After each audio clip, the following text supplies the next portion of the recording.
നമ്മൾ ഈ ജീവികളെ കൊണ്ടുള്ള കളിയുണ്ടല്ലോ, ജീവികളെ കൊണ്ട് കളിക്കുക, കഴിവുകളെ കൊണ്ട് കളിക്കാൻ, പിന്നെ ഈ കോഴികളെ കൊത്തിക്കുക, അതുപോലെ തന്നെ നായ്ക്കളെ കടിപ്പിക്കുക, കുരങ്ങ് കളിപ്പിക്കുക മുതലായിട്ടുള്ള കളികൾ അതുകൂടി ഒന്ന് പറഞ്ഞ് അവസാനിപ്പിക്കുകയാണ്. കോഴികളെ തമ്മിൽ കൊത്തിക്കുക, ആടുകൾ തമ്മിൽ കുത്തിക്കുക, ഇതൊന്നും പണം വെച്ചാലും ഇല്ലെങ്കിലും പാടില്ലാത്ത കാര്യമാണ്. തഅരീബുൽ ഹൈവാൻ, ജീവികളെ ഉപദ്രവിക്കുക എന്നുള്ളതുകൊണ്ട് നായ്ക്കളെ കടികൂട്ടുക, അതുപോലെ തന്നെ കോഴിയംഗം നടത്തുക, അതുപോലെ തന്നെ ആടുകൾ തമ്മിൽ കുത്തിക്കുക, കുരങ്ങ് കളിപ്പിക്കുക. കുരങ്ങ് കളിപ്പിക്കുക എന്ന് പറഞ്ഞാൽ അതിൽ നമുക്കൊരു കാര്യം മനസ്സിലാക്കും. കുരങ്ങിനെ നൃത്തം വെപ്പിക്കുക എന്ന് പറയുമ്പോൾ അതിനെ തഅരീബ് ചെയ്യൽ, ഉപദ്രവിക്കലുണ്ടാകും എന്നതാണ്. അപ്പൊ അതിൽ നിന്ന് നമുക്ക് കാളപൂട്ടിന്റെ കാര്യങ്ങളൊക്കെ മനസ്സിലാക്കാൻ സാധിക്കും. കുരങ്ങ് കളിപ്പിക്കൽ തന്നെ ഹറാമാണെങ്കിൽ പിന്നെ കാളപൂട്ട് എന്ന് പറയുന്നതിനേക്കാൾ ജീവിയെ ഉപദ്രവിക്കുന്ന കാര്യമാണ്.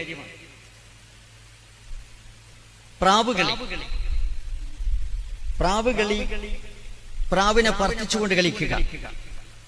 അത് എന്താന്ന് പറഞ്ഞാൽ ഏതായിരുന്നാലും പണം വെച്ചുകൊണ്ട് പാടില്ല. കാരണം അത് യുദ്ധത്തിൽ ഉപകരിക്കുന്ന സംഗതിയല്ല. പണം വെക്കാതെയാണെങ്കിലോ അതിന് കുഴപ്പമൊന്നുമില്ല. പ്രാവുകളി, പണം വെക്കാതെ പ്രാവുകളി കളിക്കാവുന്നതാണ്.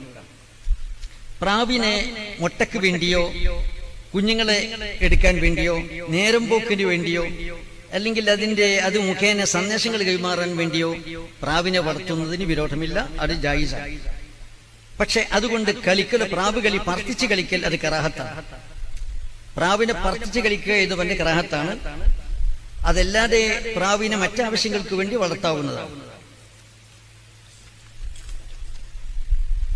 അപ്പൊ കാളപൂട്ട് എന്ന് പറയുമ്പോൾ നമ്മളെ കാളയോട്ടമുണ്ട്, അതുപോലെ തന്നെ കാളക്കുത്തു മത്സരമുണ്ട്, അതുപോലെ തന്നെ കാളപ്പോര് മത്സരമുണ്ട്. ഇങ്ങനെ മത്സരങ്ങൾ പലതുമുണ്ട്. കാളപൂട്ടുണ്ട്. കാളയോട്ട മത്സരം എന്ന് പറഞ്ഞാൽ കാളയുടെ പുറത്ത് കയറിയിട്ട് കാളകളുടെ പുറത്ത് കയറിയിട്ട് മത്സരം നടത്തുക, ഓട്ട മത്സരമാണ് കാളയോട്ട മത്സരം. അത് ജായിസാണെന്ന് ഇബ്നു ഹജർ തങ്ങളുടെ തുഫയിൽ പറഞ്ഞിട്ടുണ്ട്. പിന്നെ എന്താന്ന് പറഞ്ഞാൽ കാളകുത്തു മത്സരം, കാളകൾ തമ്മിൽ കുത്തിക്കുക, അത് ഹറാമാണ്.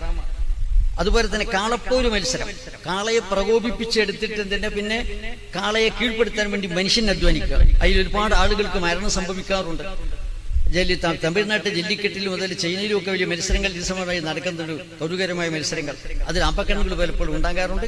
അതുകൊണ്ട് കാളയെ ഉപദ്രവിക്കുക എന്ന് മാത്രമല്ല മനുഷ്യനും ഉപദ്രവിക്കില്ല, ലിറാറ എന്നാണല്ലോ. അതുകൊണ്ടിട്ട് അങ്ങനെയുള്ള കളികളൊക്കെ ഹറാമാകുന്നതാണ്. ഇനിയിപ്പോൾ കാളപൂട്ട് ലഘുവായിട്ടുള്ളതാണ് കാളപൂട്ട് എന്ന് പറയുന്നത്. പ്രത്യേകമായ കാളകളെ തീറ്റിപ്പോറ്റി അതിനുവേണ്ടി കുറെ നഷ്ടം സഹിച്ചുകൊണ്ട് ഇതിനെ വളർത്തുന്നു. പ്രത്യേകമായ വയലുകൾ അതിനുവേണ്ടി കൃഷി പോലും ചെയ്യാതെ നിർത്തുന്നു. എന്നിട്ട് ആ കാളകളെ മത്സരം നടത്തുന്നു. ഇതിൽ എന്താന്ന് പറഞ്ഞാൽ പണം അനാവശ്യമായി ചെലവഴിക്കാൻ തെബീർ വരുന്നു എന്നതിന് പുറമെ കാളയെ ഉപദ്രവിക്കലുണ്ട്. കുരങ്ങ് കളിപ്പിക്കൽ, കുരങ്ങനെ നൃത്തം ചെയ്യിക്കൽ തന്നെ ഹറാമാണെന്ന് വരുമ്പോൾ കാളപൂട്ട് ഹറാമെന്നുള്ളത് പറയാനില്ല. കാളയെ അടിച്ചും ഇടിച്ചും കടിച്ചും പ്രകോപിപ്പിച്ചുകൊണ്ടാണ് അത് കൂട്ടി മത്സരം വിജയിക്കാൻ വേണ്ടി നോക്കുന്നത്. ആ കാളയെ വേറൊന്നിനും ഉപയോഗിക്കുന്നതിന് വേണ്ടി മാത്രം ഉപയോഗിക്കുകയാണ്. ഇങ്ങനെയെല്ലാം നോക്കുമ്പോൾ കാളപൂട്ട് എന്നൊരു വിഡ്ഢികളുടെ കലയാണെന്ന് നമുക്ക് മനസ്സിലാക്കാൻ സാധിക്കുന്നത്. അള്ളാഹു സുബ്ഹാനഹു വ തആല നമ്മൾ പറഞ്ഞതും കേട്ടതും അള്ളാഹു തആല പൊരുത്തപ്പെട്ട അമലായി സ്വീകരിക്കുമാറാകട്ടെ. ഒരു കാര്യം കൂടി പറയാതിരിക്കാൻ നിവൃത്തിയില്ല. അതെന്താ? കളികളെ മൊത്തത്തിൽ എന്താണ്, കളികൾക്ക് ഒരു മാനദണ്ഡം വേണമല്ലോ. നമ്മളിപ്പോ എന്താണെന്ന് വെച്ചാൽ കുട്ടിയോ അക്കളി ഹലാലാണോ ഇക്കളി ഹലാലാണോ അങ്ങനെ ഓരോന്നോരോന്ന് ചോദിക്കുന്നതിന് പകരമായിട്ട് അതിനൊരു മാനദണ്ഡം നമ്മുടെ കയ്യിൽ വേണം. സാധാരണ കളികൾ, സമയം കൊല്ലുന്നതിന് വേണ്ടി കളിക്കുന്ന സാധാരണ കളികൾ, ആ കളികൾക്ക് ഒരു മാനദണ്ഡം. അതെന്താ? അത് ഒന്ന് നെറുത് പകിട കളി, മറ്റൊന്ന് ചതുരംഗക്കളി, ഒന്ന് ചെസ് കളി. നെറുതി എന്ന് പറയുന്ന പകിട കളി അത് ഹറാം, നെസ് കൊണ്ടുവന്നു ഹറാം. ഷത്രഞ്ച് എന്ന് പറയുന്നത്, അതായത് ചെസ് കളി എന്ന് പറയുന്നത് 3 മദ്ഹബിൽ ഹറാമാണ്, ഷാഫി മദ്ഹബിൽ കറാഹത്തേ ഉള്ളൂ. അപ്പൊ ആ കറാഹത്ത് മേലെ നമ്മൾ എടുത്തു. ചെസ് കളി എന്ന് പറയുന്നത് കറാഹത്ത് മാത്രമേ ഉള്ളൂ എന്ന് ഷാഫി മദ്ഹബ് എടുത്തു. പകിട കളിയോ പകിട കളി പ്രബലമായ അഭിപ്രായ പ്രകാരം, സ്വീകാര്യമായ അഭിപ്രായ പ്രകാരം പകിട കളി ഹറാമാകും. പകിടയുടെ ഇനത്തിൽപ്പെട്ട എല്ലാ കളികളും ഹറാം. ചെസ്സിന്റെ ഇനത്തിൽപ്പെട്ട എല്ലാ കളികളും കറാഹത്ത് മാത്രമേ ഉള്ളൂ, ഹറാമില്ല എന്നതാണ്. അതെന്താ? നെറുത് പകിട കളി എന്ന് പറഞ്ഞാൽ പകിട കളിയിൽ അവിടെ ബുദ്ധിപ്രയോഗമാണ് നടക്കുന്നത്. ശരിയായ ചിന്ത കൊണ്ടും കണക്ക് കൊണ്ടും ബുദ്ധിയുടെ പ്രയോഗം കൊണ്ടും മാത്രമേ അവിടെ വിജയം വരിക്കാൻ സാധിക്കുകയുള്ളൂ. മറ്റേതോ അല്ല. ചെസ് കളിയിൽ, ചെസ്സിൽ ചതുരംഗക്കളി എന്ന് പറഞ്ഞാൽ ചെസ് കളിയിൽ ബുദ്ധി പ്രയോഗം കൊണ്ട് മാത്രമാണ് വിജയിക്കുന്നത്. നേരെ മറിച്ച് നെറുതു എന്ന പകിടകളിയിലോ അവിടെ ലെക്കടിക്കുകയാണ് ചെയ്യുന്നത്. അതിന്റെ കരുക്കൾ നീക്കുമ്പോൾ ബൈ ചാൻസിൽ ലെക്കടിച്ചുകൊണ്ടാണ് വിജയം ഭരിക്കുന്നത്. അവിടെ ശരിയായ ആദ്യന്തം ബുദ്ധിപ്രയോഗമില്ല. ബുദ്ധിപ്രയോഗം ഇല്ലാതെ ഒരു കളി നടക്കൂല.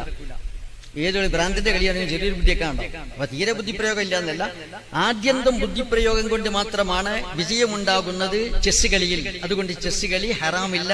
അത് പിന്നെ എന്താന്ന് പറഞ്ഞാൽ കറാഹത്ത് മാത്രമേ ഉള്ളൂ. നേരെ മറിച്ച് നെറുത് എന്ന് പറയുന്നതായ പകിട കളിയോ അത് ലക്ക് കൊണ്ട് മാത്രം വിജയിക്കുന്നതാകുന്നു. അതുകൊണ്ട് ആ ഇനത്തിൽപ്പെട്ട എല്ലാ കളികളും ഹറാമാകുന്നു. ഇതാണ് ഒരു മാനദണ്ഡം. മൊത്തത്തിൽ നമ്മുടെ കളിക്കുള്ളതായിട്ടുള്ള മാനദണ്ഡം ഇതാണ്.